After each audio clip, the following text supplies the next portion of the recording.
Top story of the day kita.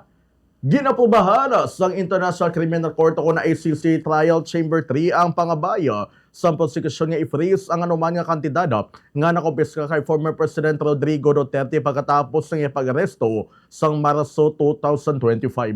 Sunod sa dokumento ginpagawa sa Hunyo 26 ang mandomi kang tanan sa motion nga ginfile sa prosecution sang Mayo 1 apang wala pa ginpaibalo sa publiko ang eksakto nga kantidad sang kwarta na kumpiskar sa anay presidente. Magluwas sini, naghingi man ang piskalya nga ma-access sa iban pa nga items na nakumpiska kay Duterte bilang kabahin sang ila investigasyon.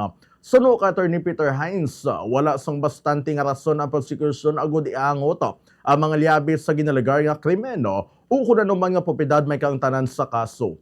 Dugang pa niya, ang pag-usisa sa mga liabi ni dapat gamiton sa pagpangita sa ebidensya nga makapamatarong sa anuman nga pangabaya. Samtang naging yung manirpensa ang limitahan ng prosecution ang access sa personal informasyon ni Duterte kag sang iya pamilya nga hindi relevant sa investigasyon.